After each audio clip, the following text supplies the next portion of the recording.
Assalamualaikum warahmatullahi wabarakatuh. Siswa kelas 10 SMA Negeri 10 Banjarmasin tahun pelajaran 2020-2021. Bagaimana kabar kalian? Semoga kalian selalu sehat dan tetap semangat mengikuti pembelajaran meskipun masih dalam keadaan pandemi COVID-19, kita masih belajar dalam sistem daring. Oke. Saya harap kalian sudah berdoa bersama-sama di rumah masing-masing sebelum kita memulai pelajaran pada hari ini. Baiklah. Yang pastinya pembelajaran hari ini harus tetap semangat ya. Jadi kalian siapkan alat tulis kalian, buku, kemudian pulpen. Nanti apa yang saya sampaikan harus kalian tulis.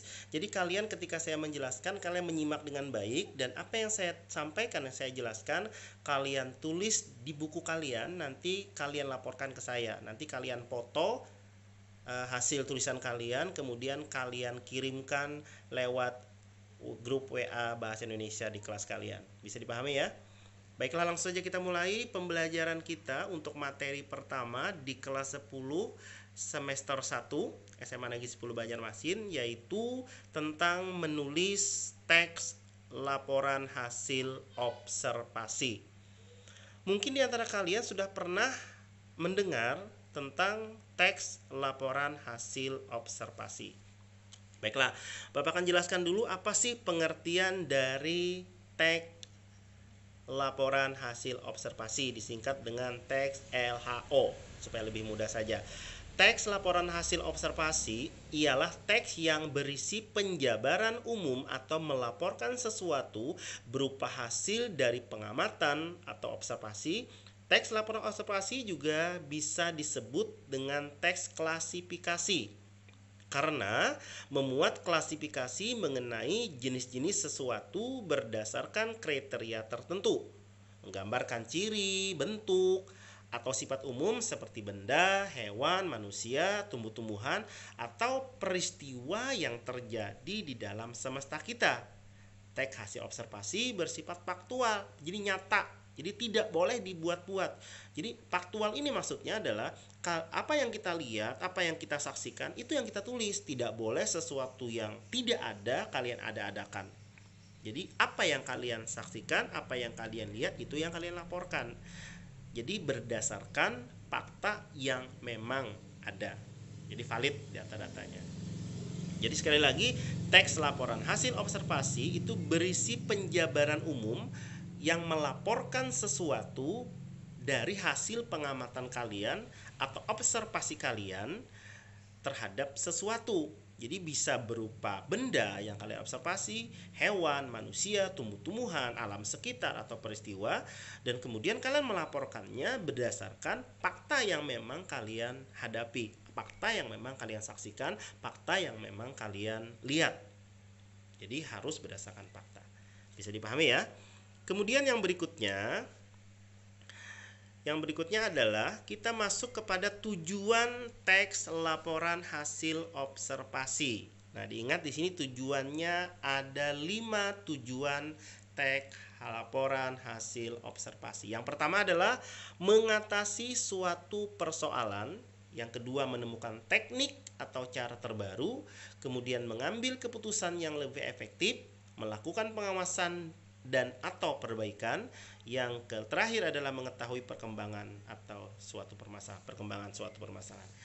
Kita mulai, yang pertama adalah mengatasi suatu persoalan. Jadi kalau memang ada permasalahan yang mungkin dihadapi sebelumnya, memang tentang apa saja, mungkin ketidaktahuan, ketidakmengertian, ketidakpahaman, atau mungkin keraguan-raguan. Setelah kalian membaca teks laporan hasil observasi dari yang menyajikan fakta-fakta dari hasil pengamatan, maka semua persoalan, semua permasalahan, semua ketidakpahaman tadi itu bisa teratasi. Yang tidak paham menjadi paham, yang tidak tahu menjadi tahu, yang mungkin ragu-ragu akhirnya menjadi yakin terhadap apa yang mungkin kalian hadapi.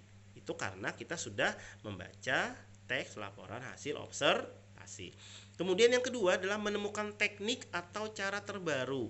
Jadi ketika kita membaca teks laporan hasil observasi, mungkin ada ide, ada sesuatu, mindset baru, ada cara pikir baru yang mungkin muncul di dalam pemikiran kita dari hal-hal yang mungkin sebelumnya. Jadi yang sebelumnya mungkin begini, kemudian ketika kalian membaca teks laporan observasi, jadi pemikiran kalian terbuka gitu, terbuka. Oh iya, lalu kalian menemukan hal baru yang mungkin terobosan atau perbaikan dari teknik atau cara yang sudah kalian lakukan sebelumnya.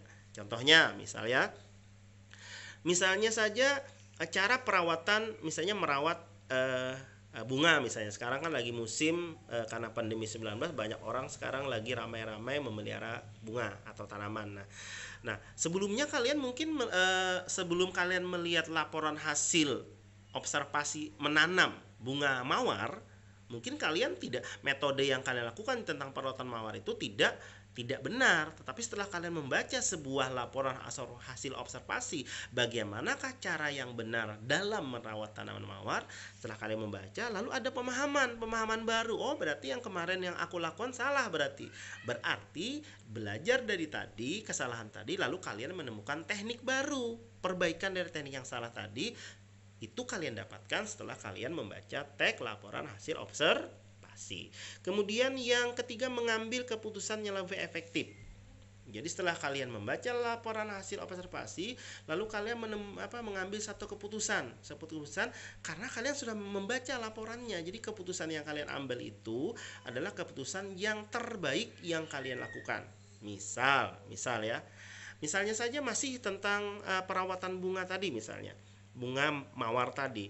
Nah, setelah kalian mengetahui teks laporan hasil observasi tentang perawatan bunga mawar, nah lalu kalian kan bisa di situ kalian bisa menyimpulkan perawatannya, termasuk jenis perawatan tanaman yang sulit atau yang mudah. Nah, kemudian kalian mengambil satu keputusan, kalian akan merawat mawar tersebut atau kalian mungkin akan beralih ke jenis bunga yang lain yang menurut kalian mungkin perawatannya lebih mudah. Nah, jadi teks laporan hasil observasi juga bertujuan untuk mengambil keputusan yang lebih efektif. Yang kemudian yang keempat adalah melakukan pengawasan atau perbaikan. Jadi perbaikan dari yang sebelumnya yang mungkin ada kesalahan, ada kekeliruan. Setelah kalian membaca teks hasil observasi, yaitu ada perbaikan. Kemudian mengetahui perkembangan suatu permasalahan. Jadi setelah kalian membaca teks laporan observasi, mungkin ternyata ada pembaharuan atau perkembangan dari apa-apa yang sudah kalian tahu sebelumnya. Oh, ternyata cara merawat mawar itu bisa seperti ini.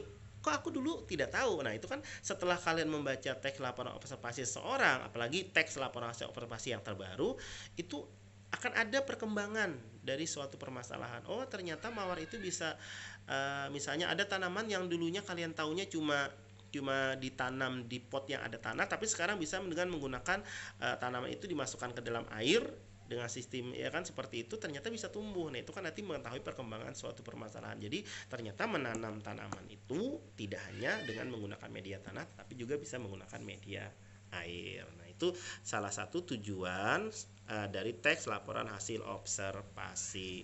Kemudian fungsi laporan hasil observasi yang pertama adalah melaporkan tanggung jawab sebuah tugas dalam kegiatan pengamatan. Jadi kalau kalian mengamati sesuatu, kan berarti kan harus melaporkan hasil pengamatan kalian. Dan itu merupakan wujud tanggung jawab kalian.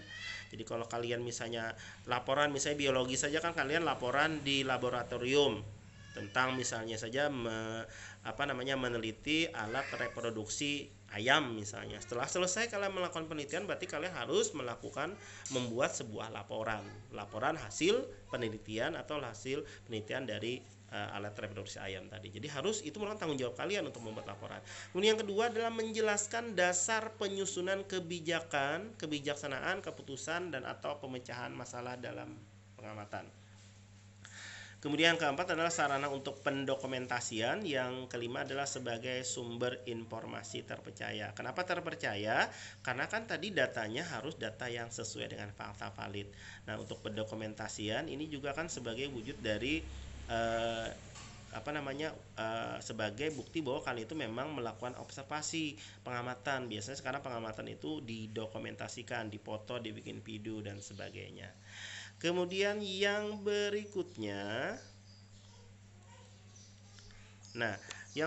adalah Ciri-ciri teks laporan hasil observasi yang pertama adalah bersifat objektif, global, dan universal. Nah, apa itu objektif, apa itu global, apa itu universal? Ya, nanti kalian mencari di kamus apakah pengertian objektif, apakah pengertian global, atau apakah pengertian universal.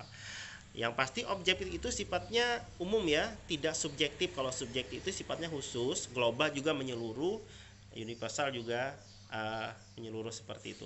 Kemudian objek yang akan dibahas adalah objek tunggal. Jadi apa yang kalian amati hanya satu. Misalnya kalian mengamati mawar, kalian akan mengamati sebuah bangunan, misalnya masjid. Nah, satu objek saja yang kalian amati. Jadi jangan ada beberapa objek. Nanti kalau ada beberapa objek, maka apa yang kalian sampaikan datanya nanti akan rancu nanti. Jadi pilih satu objek sebagai wujud atau sumber pengamatan atau observasi kalian. Kemudian ditulis secara lengkap dan sempurna. Hasil-hasil dari laporan hasil observasi kan ditulis secara lengkap dan sempurna. Kemudian ditulis berdasarkan fakta sesuai dengan pengamatan yang telah dilakukan. Masih ingat kan yang kata Bapak tadi? Ditulis berdasarkan fakta sesuai dengan hasil pengamatan yang kalian amati. Tidak boleh ditambah-tambah, tidak boleh dikurang-kurangi. Jadi kalau misalnya kalian melaporkan hasil pengamatan kalian pada sebuah gedung, kalau memang di gedung itu ruangannya ada 10, ya kalian sampaikan 10. Jangan kalian tambah-tambahi, misalnya 12 ruangan pada ternyata cuma 10, atau 9 ruangan pada ternyata 10 gitu. Jadi berikan bukti laporan sesuai dengan fakta yang ada di lapangan. Kemudian informasi teks merupakan hasil penelitian terkini yang sudah terbukti kebenarannya. Jadi yang kalian laporkan adalah itu hasil observasi terbaru. Ya, jadi bukan observasi yang kalian meneliti sebuah bangunan, tapi kalian menelitinya itu 2 tahun yang lalu dan baru saja sekarang kalian buat laporannya. Nah, kemudian ketika kalian melaporkan yang misalnya saja bangunannya ruangannya 10, ternyata mungkin saja itu bukan tidak tepat lagi. Kenapa? Karena selama 2 tahun bisa saja kan bangunan itu menambah ruangan baru. Sehingga ketika kalian melaporkan bahwa ruangannya ada 10, ternyata tidak valid lagi karena sekarang ruangannya sudah ada 20 misalnya. Jadi informasi teks merupakan hasil observasi terkini ya, yang terbaru, yang sudah terbukti kebenarannya. Kemudian tidak mengandung prasangka atau dugaan pemihakan yang menyimpang atau tidak tepat. Makanya tadi di atas itu bersifat objektif, bukan subjektif. Karena kalau sudah subjektif itu nanti ada unsur pemihakan. Jadi unsur berpihak ke satu bagian atau satu sesuatu misalnya. Jadi tidak mengandung prasangka atau dugaan pemihakan yang menyimpang atau tidak tepat. Jadi sifatnya objektif, global, dan universal. Jadi tidak ada unsur prasangka atau dugaan apa. Kita menyampaikan apa yang kita lihat, apa yang kita dengar, apa yang kita lihat, apa yang kita saksikan, tanpa kita menduga-duga, tanpa kita berpendapat. Karena kalau dugaan, pendapat itu kan belum tentu fakta, ya kan? Belum tentu fakta. Kemudian yang terakhir adalah saling berkaitan dengan hubungan berjenjang antara kelas dan subkelas yang terdapat di dalamnya. Saling berkaitan dengan hubungan berjenjang antara kelas dan subkelas yang terdapat di dalamnya. Ini sebenarnya klasifikasi saja, pembagian-pembagian. Ya, pembagian misalnya kalau kalian melaporkan tentang bunga mawar, misalnya bunga mawar itu kan jenisnya bermacam-macam ya, ada bunga mawar warna merah, nanti ada warna putih atau mungkin warna yang lain, dan mungkin nanti ada klasifikasinya lagi, ada pembagiannya lagi misalnya ya. Ayam misalnya kan ada ayam kampung, ada ayam negeri, nanti terbagi lagi kampung nanti yang seperti apa, ada lagi pembagian dan sebagainya. Ya, itu adalah ciri teks laporan hasil observasi. Terakhir yang saya sampaikan pada kesempatan hari ini, nanti kita akan sambung lagi di materi di waktu yang mendatang, adalah sifat teks laporan hasil observasi. Yang pertama adalah bersifat informatif. Karena dia bersifat informatif, komunikatif, dan objektif, khususnya yang bersifat informatif dan komunikatif, maka kalian harus menggunakan bahasa yang mudah dipahami oleh orang yang akan membaca teks laporan kamu. Jadi jangan terlalu menggunakan bahasa yang terlalu sulit sehingga orang yang akan membaca teks laporan hasil observasi kamu itu nanti agak kesulitan ketika memahami teks laporan hasil observasi kamu. Misalnya kamu akan melaporkan sebuah masjid misalnya. Nah, jadi laporkan dengan menggunakan bahasa yang mudah, yang informatif dan komunikatif. Misalnya, masjid tersebut berbentuk apa? Nah, Misalnya masjid tersebut berbentuk Eropa klasik. Nah, kadang-kadang Eropa klasik itu kan tidak semua orang mengerti Eropa klasik itu seperti apa. Nah, kalaupun kalian mengatakan Eropa klasik, berarti kalau kalian ingin orang lain memahami, kalian harus menjelaskan bentuk Eropa klasik adalah. Nah, kalian harus jelaskan. Karena kalau kamu tidak menjelaskan, maka kalimat itu tidak informatif dan tidak komunikatif jadinya. Jadi orang yang akan membaca tentang laporan hasil observasi pada sebuah masjid tadi itu tidak paham bentuk Eropa klasik itu seperti apa. Jadi kamu harus jelaskan. Ini akan lebih jelas nanti ketika kita akan belajar untuk membuat laporan teks hasil observasi. Kemudian yang berikutnya adalah bersifat objektif. Objektif ini tidak ada pemihakan tadi yang saya bilang, tidak ada dugaan, tidak ada pendapat yang sifatnya menjelek-jelekan atau negatif. Jadi di sini sifatnya umum, sifatnya objektif, universal tadi. Jadi kalian menyampaikan sesuatu, memang apa yang kalian lihat, apa yang kalian saksikan itu kalian tulis tanpa ada maksud-maksud tertentu. Menjatuhkan, misalnya maksud untuk mengkritik atau mungkin menjelek-jelekan, tidak ada. Jadi sifat dari teks laporan hasil observasi adalah apa yang kalian lihat, itu yang kalian sampaikan. Bisa dipahami ya. Misalnya kalau kita sedang melaporkan hasil observasi yang sederhana saja pada orang, misalnya pada manusia, kalau kulit dia hitam, ya tulis dia berkulit gelap atau hitam. Tujuan di sana bukan untuk menjelek-jelekan, tidak. Kita hanya menyampaikan fakta yang ada di hadapan kita. Bisa dipahami lah sebab apa.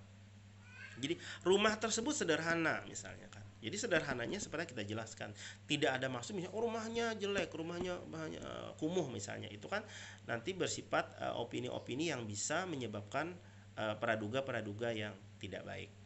Nah, untuk hari ini terima kasih dulu untuk teks laporan hasil observasi. Nanti kita akan lanjutkan ke materi yang sama di pertemuan berikutnya. Ingat, untuk siswa kelas 10, apa yang sudah saya sampaikan tadi tolong kalian tulis di catatan kalian, dimulai tadi dari apa itu pengertian teks laporan hasil observasi sampai dengan sifat teks laporan hasil observasi.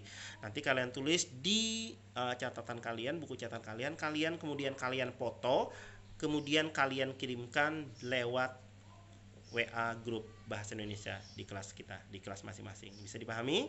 Sekali lagi, mudah-mudahan ini bisa dipahami. Nanti kalau ada pertanyaan bisa kalian sampaikan di WA grup. Terima kasih untuk hari ini dulu. Semoga kalian tetap semangat ya belajar, walaupun kita dalam pembelajaran jarak jauh seperti ini.